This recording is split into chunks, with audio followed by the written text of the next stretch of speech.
Welcome, everybody. Let's start with our motivation. Let's really pinpoint as the cause of so much of our misery the self-centered attitude that always thinks me, I want, I need, I don't need, I have, I don't have, I'm important, I'm not important, I'm this, I'm that. But this constant emphasis on the self above all else, which is such a narrow viewpoint on everything that's happening in the universe today. So let's try and broaden our viewpoint and really think of the needs and wishes of other living beings and how they've been kind to us, how they want happiness and not suffering. And instead of letting our minds just spin around ourselves, let's really open our hearts in a very healthy way to include all beings when we say, I want happiness and I don't want suffering, meaning all beings want happiness and not suffering.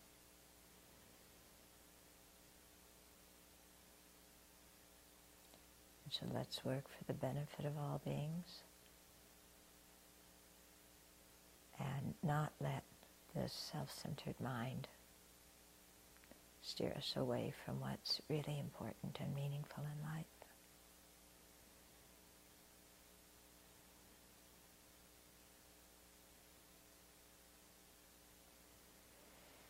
And so especially when we're listening to Dharma teachings, let's do it with a mind that cares about all living beings and that wants to attain enlightenment for their benefit.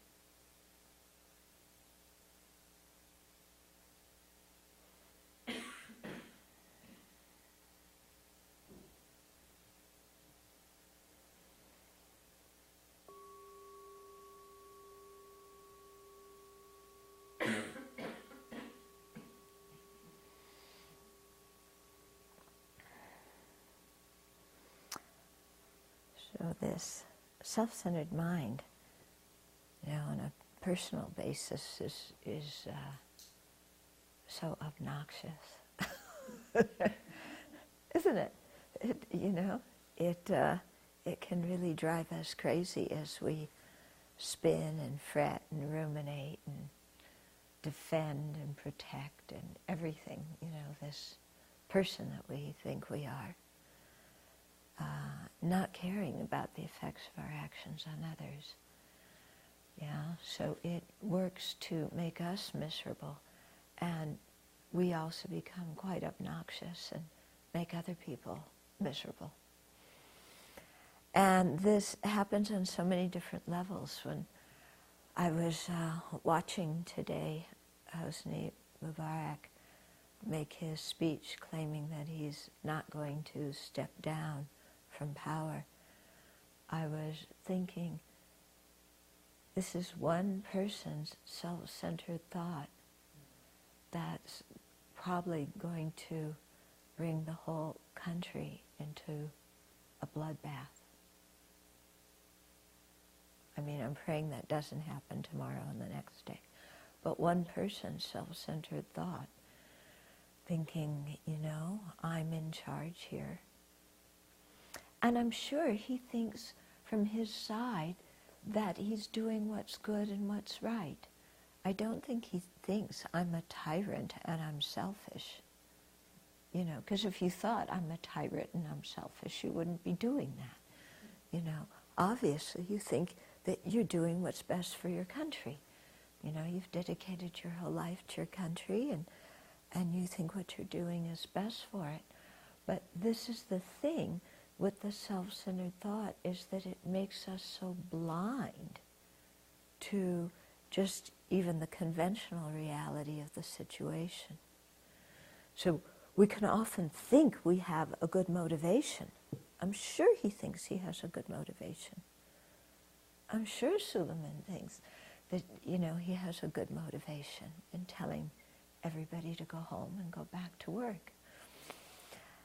But, this is one of the results of the self-centered mind, is it makes us so blind that we can't hear what other people are saying directly to us. Because we're in our own little land, our own little mental landscape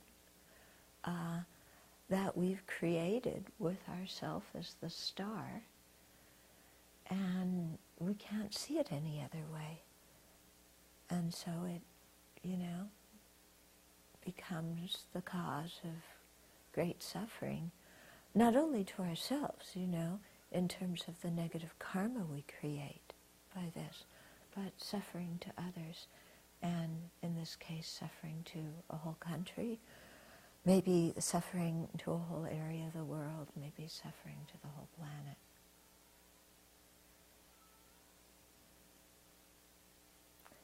So, seeing that the self-centered thought is so powerful, and that, we have no right to be critical of him, because it's not like we've abandoned our self-centered thought. We have our own little dictatorship in our own little realm, don't we? Yeah. Don't we? Yeah? We all have our own little dictatorship. And, we dig our heels in and we don't want to step down. I'm going to peel the carrots this way. It's the same mental state, isn't it? So there's no reason to be arrogant and think that we're better than anybody else. But rather, look at this kind of situation and think, if I don't do something with my self-centered thought, it can lead me to harm a great number of people. And to create very heavy negative karma.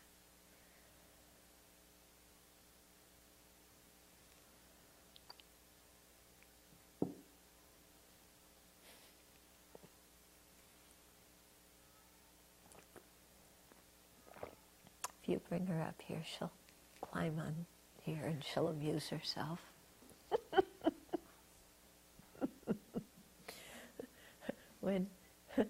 When the kitty's over at my place, she's meowing to be over here. When she's here, she's meowing to go back. This is the epitome of the self-centered, fickle, dissatisfied mind. Yeah. Okay, so we were talking about the establishment of mindfulness on phenomena last time, right? Okay, so we were saying that the mental factors are, kind of the prime focus, as well as other things, but, various, and not just the mental factors we went over, a few weeks ago, but the mental factors that are in the 5 forces, the 5 powers, the 7 enlightenment factors, the Eightfold Noble Path, all these different mental factors, okay? That just to look and see which ones that we want to practice and which ones we're going to abandon, and to see that there's no inherently existent self that is either going to benefit from encouraging some of these mental factors, and no inherently existent self that's going to experience the drawbacks of other mental factors. Now, you're going to go, well, wait a minute, I don't know if that's true, because if I practice Dharma, I benefit, And if my negative mental states take over, it brings suffering. So what are you talking about? Okay. Well, that is true on a conventional level. Okay? You know, we do need to practice cultivating some states and counteract other states. But none of those states are an inherently existent person. And none of those mental states belong to an inherently existent person. Okay? So there's no inherently existent person who's going to experience the benefits and drawbacks, because there's no inherently existent person to start with. Okay? So it's kind of like, you know, we can say there's no inherently existent person who's going to experience the fear of death, because there's no inherently existent person who dies. Okay? So it's kind of like talking about the child of a barren woman. You know, is he wearing pink or blue? You know, is the child of a barren woman tall or short? Well, there is no child of a barren woman, so why are you talking about, is he tall or is he short? Okay, so there's no inherently existent person, so there's no sense talking about if it benefits or is damaged, by what we practice and abandon. However, regarding just the merely labeled self, what we practice makes a difference. What we abandon makes a difference. And so being mindful of these different mental states is going to help us see what to practice and what to abandon. Okay.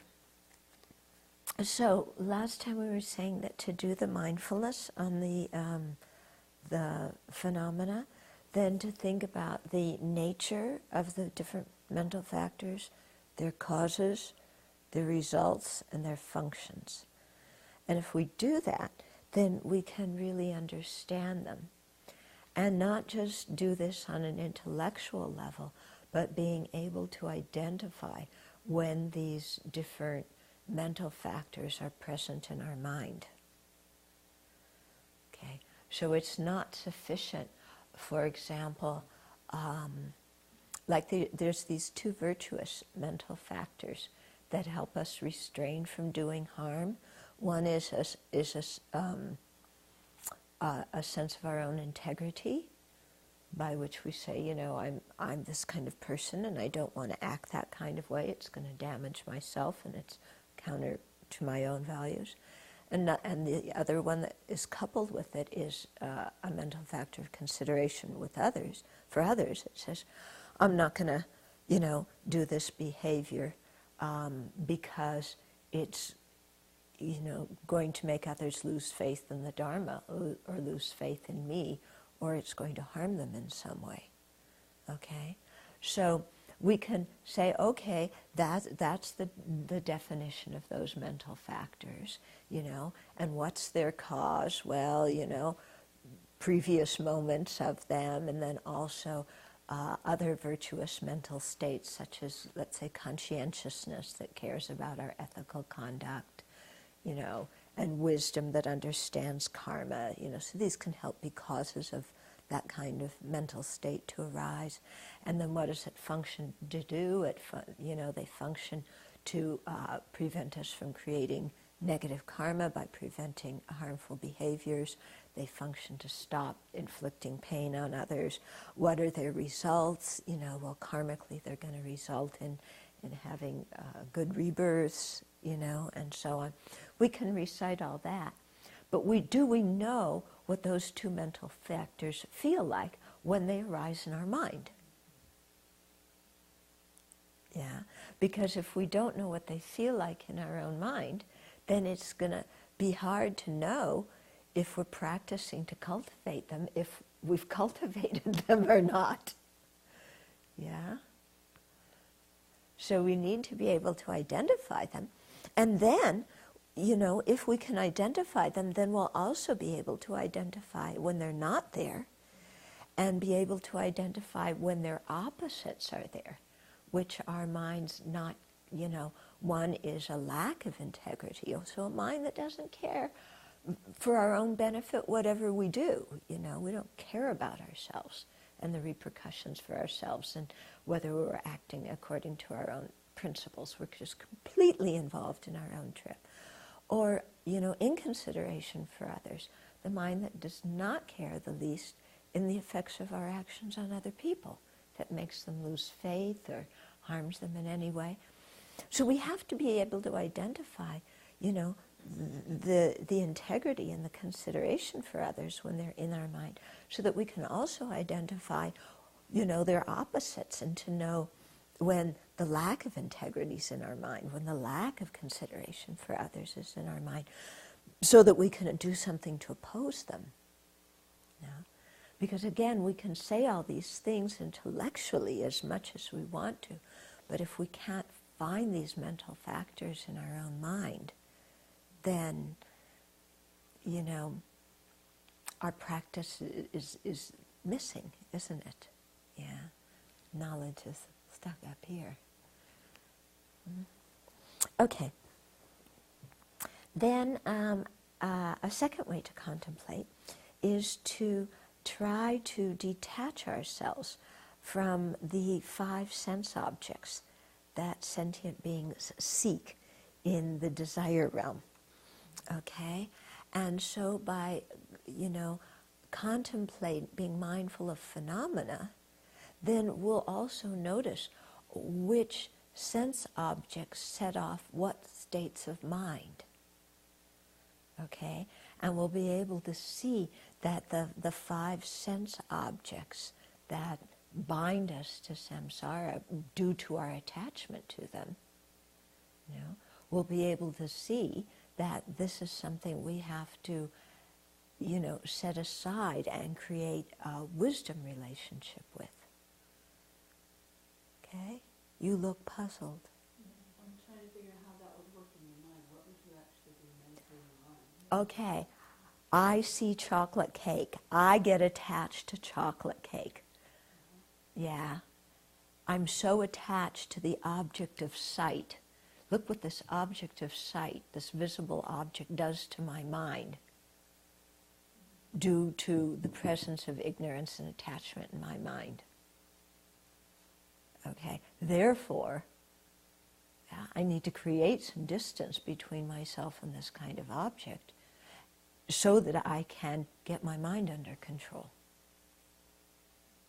Okay, what we're talking about here, okay, it says detach ourselves from the 5 sense objects that sentient beings in the desire realm seek. What are the 5 sense objects that sentient beings seek? Visible form, sounds, smells, tastes, tactile sensations. And then, of course, we conceptualize about all those, and we have, the objects of the mental consciousness that obsesses about them. So we are so hooked to the objects, the 5 objects, actually the 6 objects, but the 6th one comes from the first 5, we're so hooked to them that they run our lives, it becomes difficult to practice Dharma. This is what the 8 worldly concerns are all about, is these 5 sense objects. Yeah? So we need to detach ourselves from these 5 sense objects because we are a being in the desire realm, so we are consumed with desire for them. Are we not? Yeah? So this is a theme in the Pali Canon again and again. They're called the 5 sense cords. Cord, I think, like rope. They bind us. We're bound. All we do is watch. How we react. We're so reactive to every sense object we come in contact with. Okay? So when we become mindful of phenomena, of the external objects, of the mental states that arise when we experience them, then we see with a wisdom mind that we need to create some space so that our mind doesn't keep getting so out of control. Yeah? So my confusion is this word objects, and I can see I'm just completely confused here. There are a zillion objects Right. for the senses. Right. So rather than be called the objects of the five senses, it's called five sense objects. But five sense objects and objects of the five senses is the same thing. It's like Susan's telephone and the telephone of Susan. It's the same thing. Okay. Okay? Five sense objects and objects of the five senses. Same thing. Okay? Okay. Another thing to do is we begin to see that we need to abstain from anger by meditating on the disadvantages of anger and the advantages of fortitude. Okay? So clearly see here, something to abandon, something to practice. Same with the previous one. Abandon the attachment to the five sense objects, practice non-attachment. Yeah, through meditating on impermanence and their defects and so on. Okay, then we also, start to develop the intention not to engage in reckless actions. Right? Yeah, because again, we're seeing what to abandon, what to practice, how our mind operates. We begin to see if I'm my own Hosni Mubarak in my own little dictatorship, my own little autocracy, then, I need to develop the intention to abandon reckless actions. Otherwise, I'm going to, create a revolution among all the people that I live with. Okay? We develop the intention to dispel laxity and excitement, those two mental factors that are so problematic in our meditation. So it helps us to develop the intention to dispel them. Okay? And what's the antidote to laxity and excitement?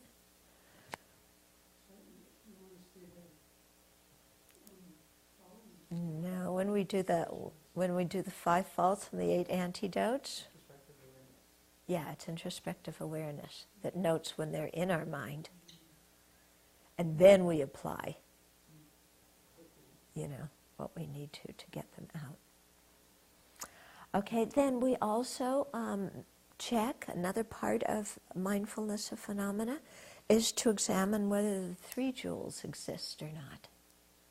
Okay? And because this is going to be something that counteracts doubt. Yeah. And Nagarjuna has a beautiful argument, I think it's chapter 24 of the Karikas, where he talks about how if you understand emptiness, then you will understand how the 3 jewels exist. Yeah, quite a beautiful argument. Then we develop we also check and see if karma and its effects operate. In other words, is there such a thing as actions and their effects? Why? Why not? So again, this is going to help eliminate doubt, wrong views, things like that. Then we check if there's past and future lives, and how did we come into existence, and what happens at the time of death. Where do we go from here?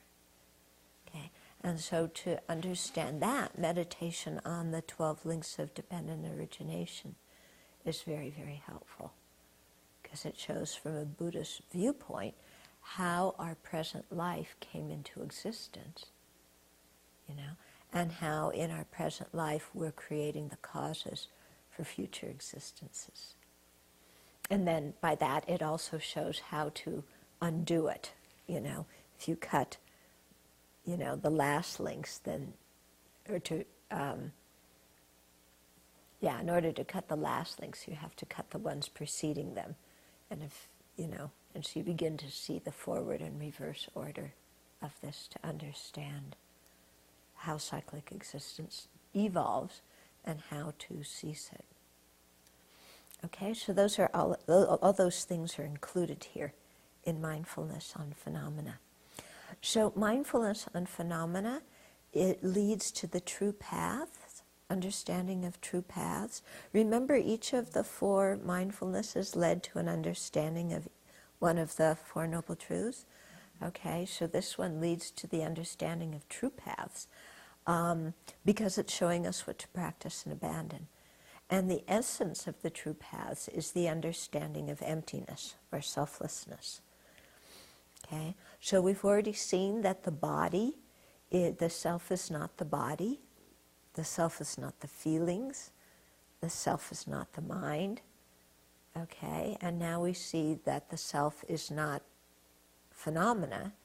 It's not any of the mental factors either. We can't pinpoint some inherently existent person in them.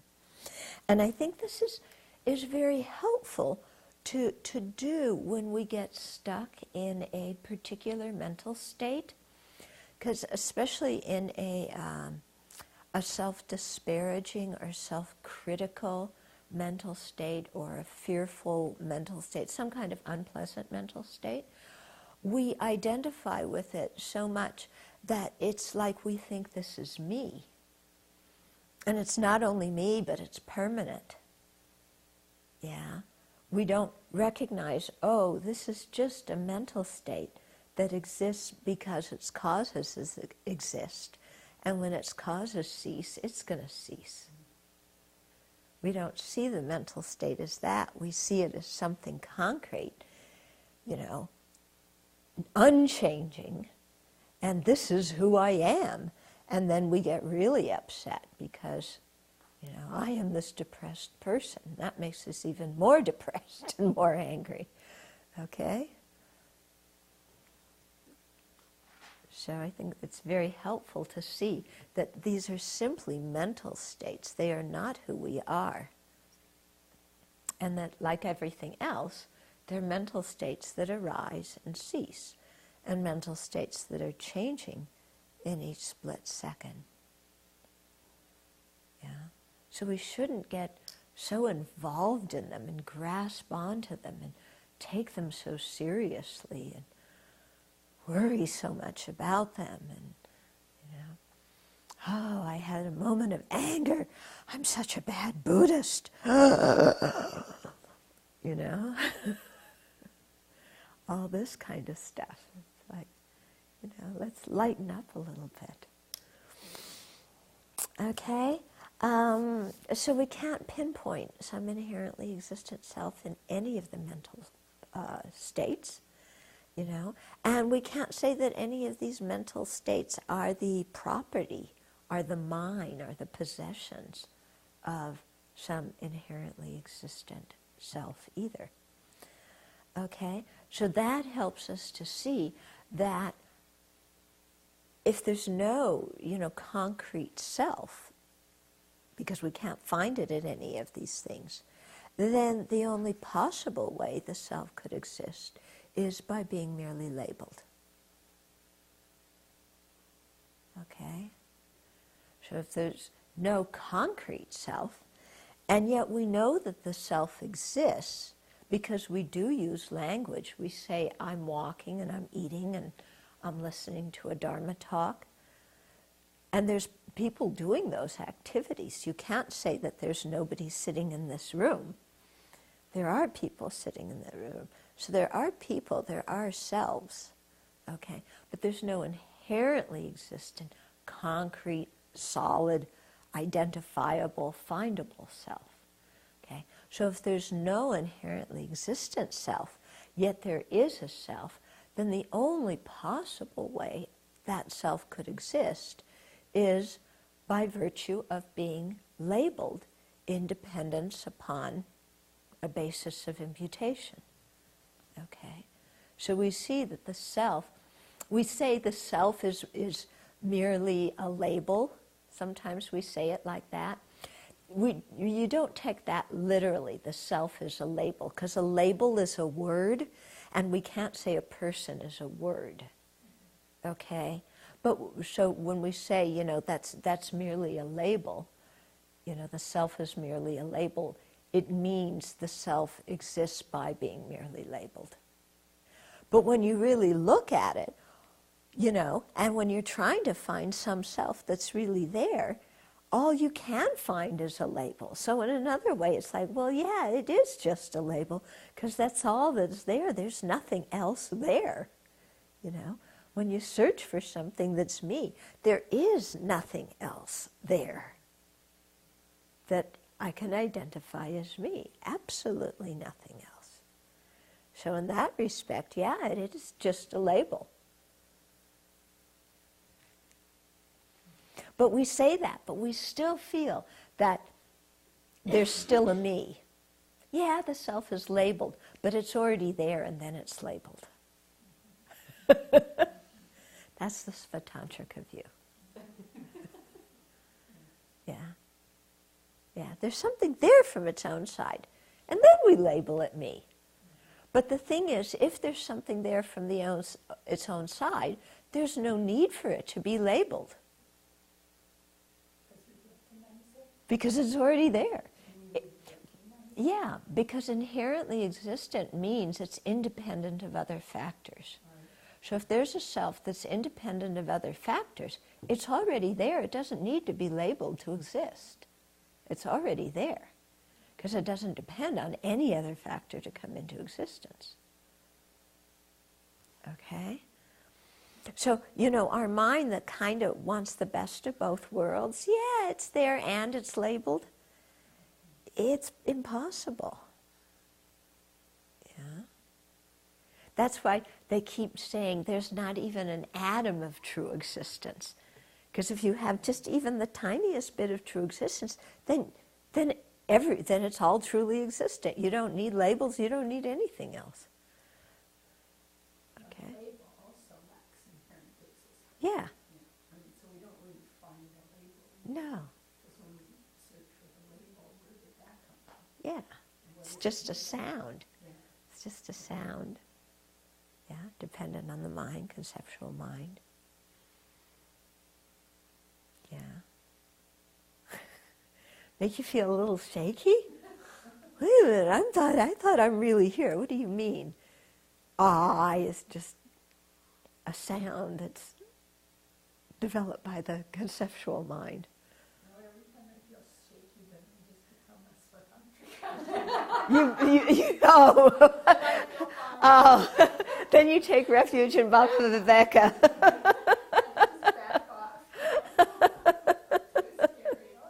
Too scary. I take refuge in Baba Viveka.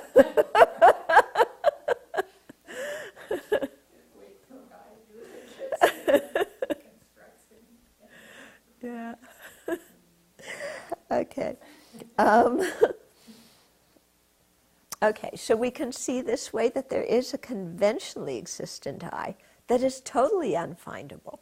And this is the I that gets reborn in cyclic existence, and this is the I that gets enlightened. Okay?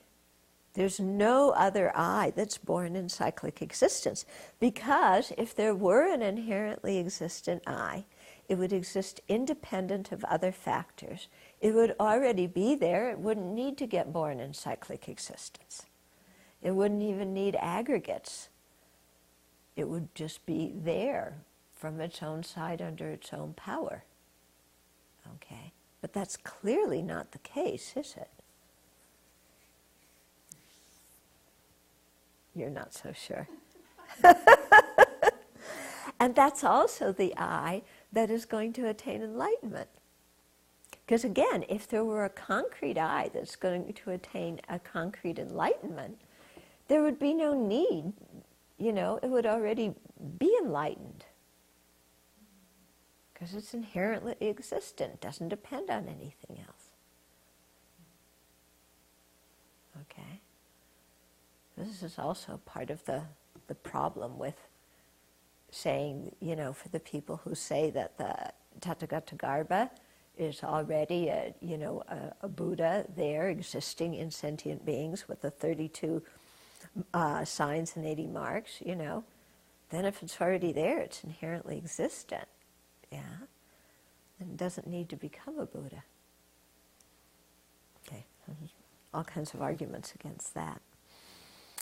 Okay, so this is all leading us to the true path, and then the true path, of course, helps us to actualize the true cessations. And the ultimate true cessation is nirvana.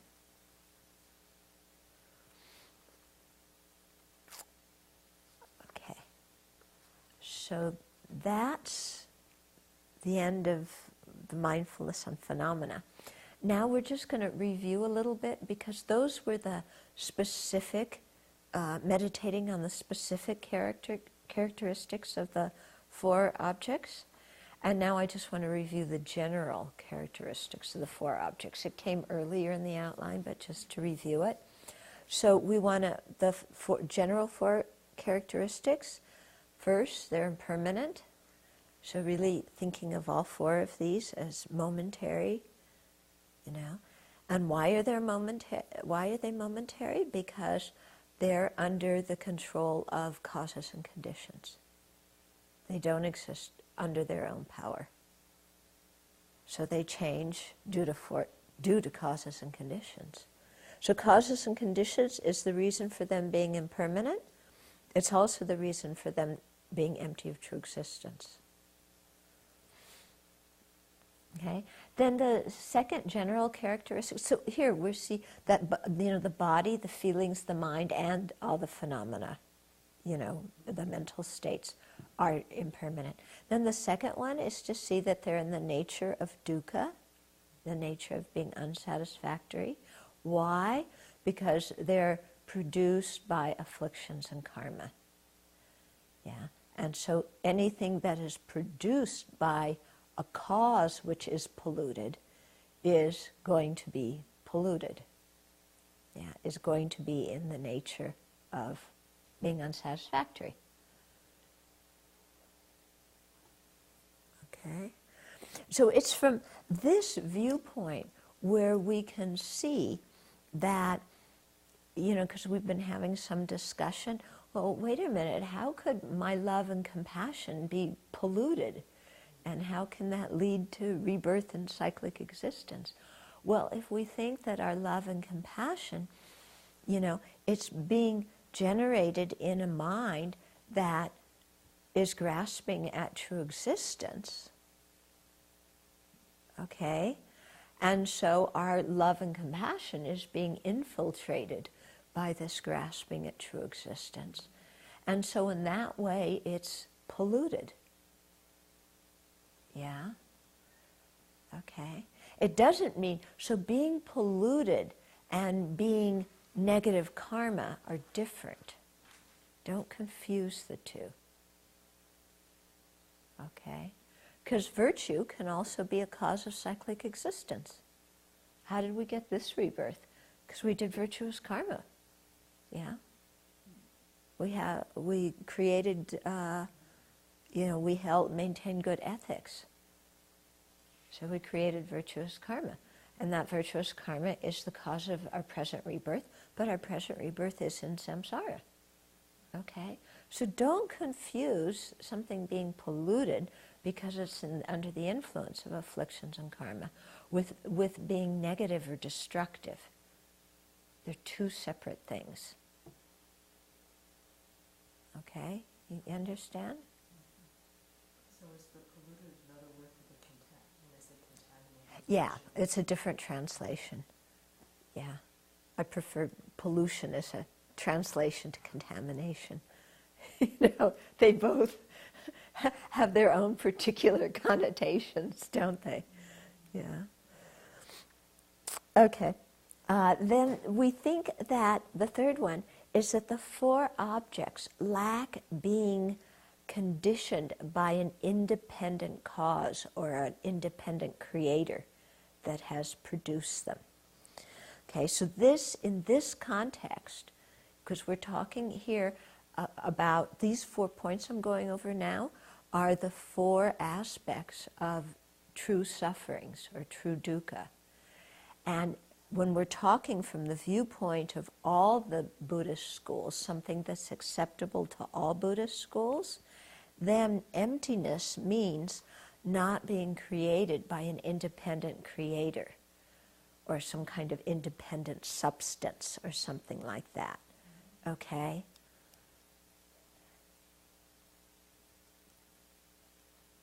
So that's the third quality that they all share. Yeah, God didn't create any of those things. Yeah, or Ishvara didn't create them, or some kind of independent permanent creator, or even permanent cause. There's no permanent substance, or permanent cosmic energy, truly existent cosmic energy out of which everything is produced. So that's what's being negated here on the third one. Yeah. And then the fourth one is that they're devoid of any kind of independent self. And here it means a self that is different, a different nature from the aggregates, I think. Yeah, it can also mean a self which is one nature with the aggregates too. Okay, so that's the meaning of selflessness in this context. So actually, it's negating a self-sufficient, substantially existent self. Okay, so that's when we talk about it from the viewpoint of all Buddhist schools, what they all agree on.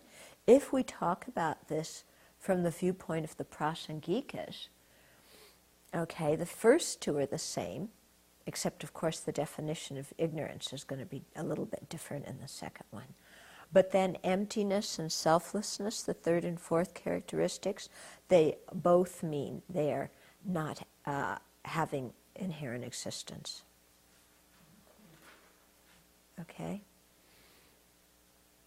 So by thinking of these four general characteristics and meditating on all four of the objects of mindfulness in terms of these four, then this will help us to eradicate ignorance and all the afflictions.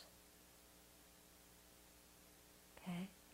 So especially, if we see things are impermanent, if we see things are the nature of dukkha, that really inspires us to meditate on emptiness. Okay, here I'm talking from a Prasangika viewpoint. From the viewpoint, like when I was in Thailand and I studied at this one monastery, they were saying, because they talk about three characteristics, impermanence, being the nature of dukkha, and selfless. And they say that actually all three of them are realized simultaneously. Yeah, usually you would start out with impermanence and then dukkha and then progress to selflessness. But all three come to the same point. But from a Prasangika viewpoint, they wouldn't do that. Okay? You'd have impermanence and suffering nature first, and then emptiness, selflessness, that comes later. Okay? So that is finishing on our main outline. Okay? We had, we finished part one, the observed objects.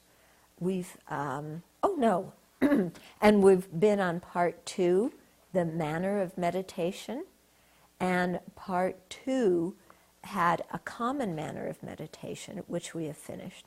And now we're on the second part of part two, which is the uncommon manner of meditation on these four. Okay? So this has three parts: the observed objects, the intention, or attention, or it also called mental engagement, and then the attainment. So here, when we're saying uncommon manner of meditation, what we're doing is how the hearers and solitary realizers on one hand, and the bodhisattvas, on the other hand, meditate on these. There's a way they meditate on them in common, which is what we've already covered. Okay? Now we're going to talk about how they meditate on them that isn't in common. Okay? So how the bodhisattva practice of the four establishments of mindfulness is different from the hearers and solitary realizers practice of four establishments of mindfulness. Okay? So in terms of the observed object, that's the first one. How are they different? The hearers and solitary realizers, they focus on their own bodies, their own feelings, their own mind, their own mental states. Okay? And through that, they generate renunciation, they understand selflessness. A bodhisattva, on the other hand, is going to meditate not on these four, not only in terms of themselves, but also in terms of all sentient beings. Okay? So when we meditate on the foulness of our body, okay, I don't know about you, but in me when I do it, it generates this feeling of there is nothing to be attached to in cyclic existence. You know, I want to be attached to this body. There's nothing to be attached to in this body at all. Yeah? And then to see how much I suffer because I am attached to and cling to this body. And then we'll probably want another one when I have to separate from this one. Okay? So that leads to renunciation. But then when I meditate on the foulness of other people's bodies and see that, you know, there's nothing to be attached to in them, similarly, and how trapped all the other sentient beings are by clinging to their body and thinking that there's something so valuable and magnificent and special and worthy in their body that they have to cling on to it, and how they're going to crave and grasp for another body at the time of death. When I think about that, in other words, bringing all of that into like the 12 links and thinking of the 12 links in terms of other living beings experiencing the 12 links and being born due to the 12 links of dependent origination, then that helps develop, you know, very strong compassion. Yeah? And this is, you know, try this sometime. When you're really upset with somebody, yeah, try thinking, but this is somebody who just takes rebirth by means of the 12 links. This is somebody who clings to their body, thinking there's something valuable and worthwhile in their body to hold on to. This is somebody who at the time of death is going to be terrified because they don't want to separate from this body. You know? If you think like that, can you still hate that person and be angry with them? No, you can't, you know? Because you just see, wow, you know, this person's completely overwhelmed by ignorance. They don't have any idea of the situation they're in. And as a result, I mean, look at this, look at what they're bound to experience, okay?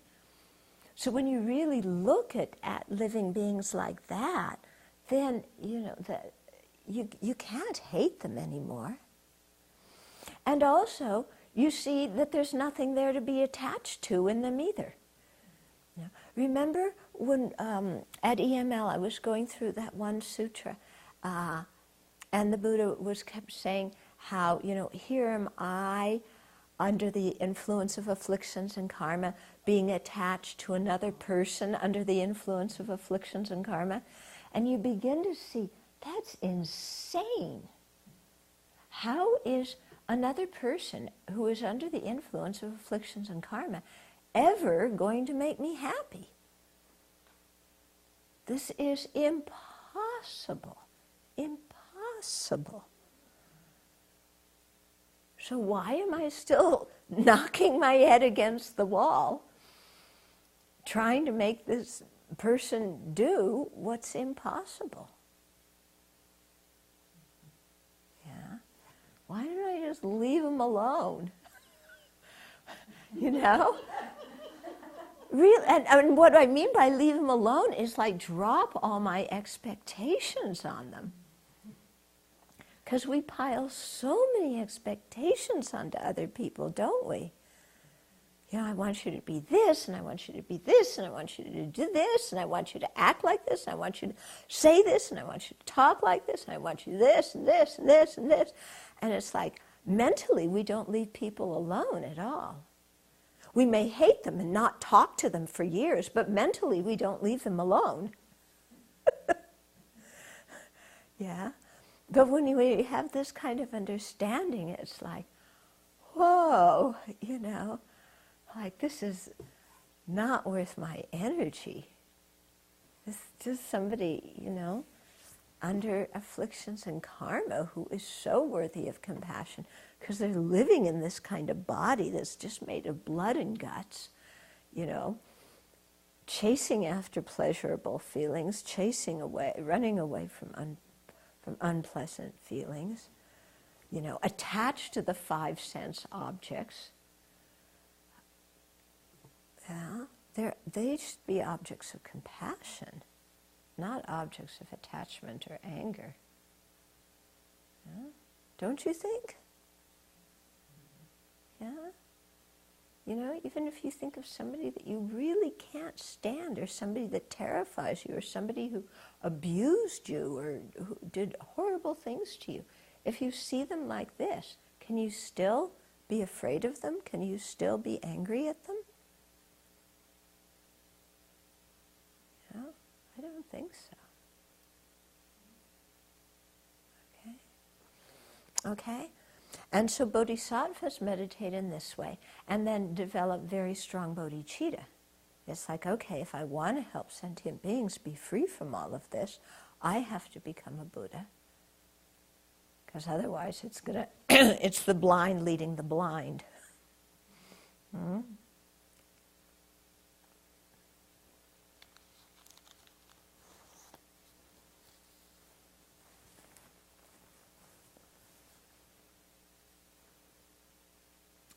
Are there any questions before I go on to the next point? Yeah. A question about, when you were talking earlier about being attached to the 5 sense objects, and you said that we need to get some distance from that. So I was thinking, you know, the things that I know that I'm attached to, I try to work to not, you know, get pulled into.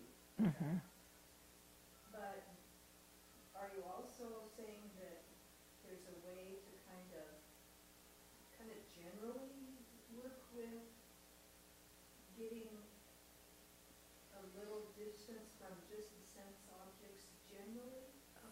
Okay. Okay. So you're saying that when there's certain sense objects that really hook you, you work with them. But am I talking about also just about getting some space from sense objects in general? Yes. Because the thing is, we shouldn't think, oh, I'm only attached to these things. I only have to work on these things. Because all we do is put ourselves, it's a slight change of circumstance, and the thing that we aren't attached to now, we become, you know, so, you know, obsessed with in a moment. Yeah? So we need some space in general from letting sense objects run our life. So one way is to see them as impermanent. Okay, that's a general characteristic of all these sense objects, is that they're changing moment by moment. Is something that changes moment by moment, regardless of what it is, going to be able to provide us with long-term happiness and satisfaction? Okay? All these things were produced by afflictions and karma. It's, you know, it doesn't matter whether it's a thumbtack or, you know, a photograph of the person you love the most, or the person you love the most for that matter, you know. they all are produced under the influence of afflictions and karma. Okay? None of them have any self-nature in and of themselves. Okay? So, we don't want to just focus on the few things we happen to be really attached to right now, because, we get attached to anything. And I see this so, I have to laugh at this. When you get on an airplane, my seat, especially when the plane is crowded and you're afraid you're not going to get on the plane and you really want to get where you're going, my seat. And I don't want a middle seat between two fat men. Thank you very much. My seat. I want on the aisle, so I can get up and so attached to that seat. And then the moment the plane arrives and they open the door, no attachment to that seat whatsoever. Completely gone. The instant you stand up, anything in the world can happen to that seat. You don't care. But 5 minutes before, my seat. I don't want to sit in that seat that doesn't move back, or that seat in the middle seat on the crowded plane, or in. So you see, it's just a slight change of circumstance, and either we get very attached or completely unattached. Yeah. And I was thinking about this, sometimes when I get really, like we want to eliminate the knapweed, this invasive weed, we want to eliminate it, and it's good, and it's better for the environment if we do. But I also see sometimes if I get too focused on the knapweed, then I have to say, 10 years ago, I didn't care about beans about knapweed on this piece of land. In fact, I didn't even know this piece of land existed. Yeah? I mean, I knew there must be land in eastern Washington. But, yeah, I knew there wasn't like a pit in the earth. There's land there. But I never thought about knapweed on 240 acres south of Newport, Washington 10 years ago. So, let's just chill out. You don't need to worry so much about it. No. Okay? You see what I mean? Uh-huh. I got lost a little bit earlier. Were you distinguishing between mistaken and polluted when you were talking about? No, I was just talking polluted means under the influence of afflictions and karma. Okay? So, something arises under the influence of afflictions and karma. That doesn't mean that it's negative. Yeah? And karma, this cup arose under the influence of afflictions and karma. Is this cup negative? No, it doesn't have any ethical dimension at all. It's a cup. Okay? I may have a virtuous thought. Let's say, I make offerings to the Buddha. There's a virtuous thought there. That virtuous thought is still created under the influence of afflictions and karma, but it's virtuous. It's not negative karma. Yeah, and making offerings is not negative karma. It's polluted, but it's virtuous.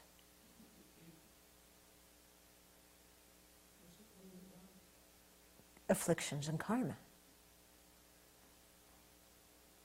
Or afflictions primarily.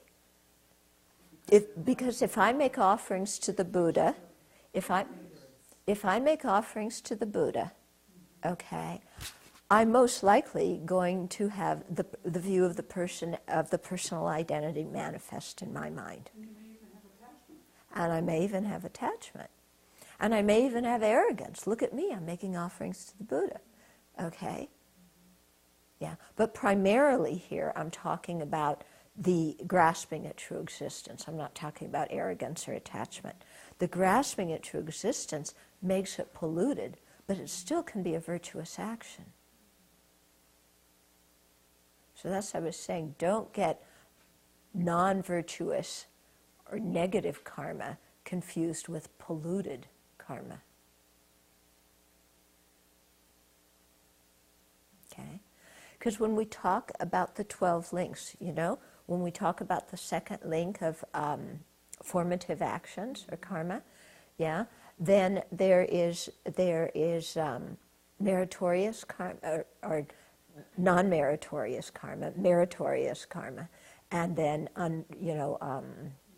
unfluctuating. There's another. I translated it a different way. What did I use? Well, let's use unfluctuating. To do the form and formless realms, yeah. Okay. So those last, meritorious and unfluctuating are virtuous karmas. But they're also polluted, and they bring rebirth in cyclic existence. Right? Yes. Okay. So you see the difference? And so the cup that's sitting there is created under the control of afflictions and karmas because of the mind that's grasping it as truly existent. The cup from we made this cup. Right. We made this cup. Because when you say the cup is created under the control of karma and afflictions, I'm thinking, well, the cup is just this neutral conventional object. Right. The being who creates it, Yeah. receives it. Right. But it's an object in the desire realm. Yeah. And the desire realm, is primarily a state of mind, but it does have objects in it. Now, granted, I think if you were an Arya Bodhisattva, this cup would appear very differently to you. Yeah. So maybe in that case, an Arya Bodhisattva from their own perspective, maybe this isn't a polluted object, but they still understand how ordinary sentient beings see it. So it would be polluted from that perspective. Because they say like an Arya Bodhisattva walks in here and sees a pure land. So.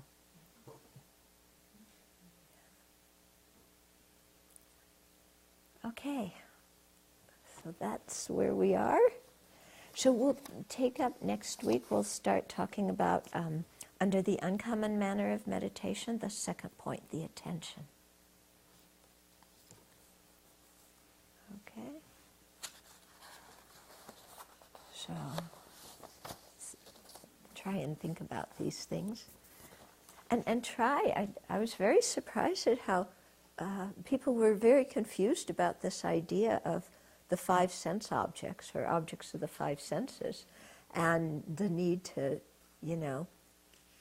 kind of be less involved with them. So maybe spend some time thinking about that in general. Because otherwise our mind's going to say, okay, well, I shouldn't be attached to the cup, I have so much grasping at the cup, so I should calm down that. But then we don't look at our relationship with everything else, and we think that's all okay. But meanwhile, there's could be grasping all over the place. I think, too, part of my own confusion is that in working with attachment, it is what particularly is bringing up, applying the antidote specifically to specific things, even doing the general thing. If you're meditating generally, then I'm more concerned with the mental factor itself than with the object, and that's not very complete, I see. Yeah. Well, you have to see the disadvantages of the object and the actual way in which the objects exist. And we've talked, so many times before about meditation on impermanence being a good general antidote for, attachment. But there you're not meditating on the impermanence of the attachment, you're meditating on the impermanence of the thing you're attached to. But it's the specific object. Yeah. Yes. But we should think about everything. Yeah, that's what I'm hearing. Yeah. Yeah. Objects, period. Yeah. Yeah. Simply because, we get attached so easily to everything.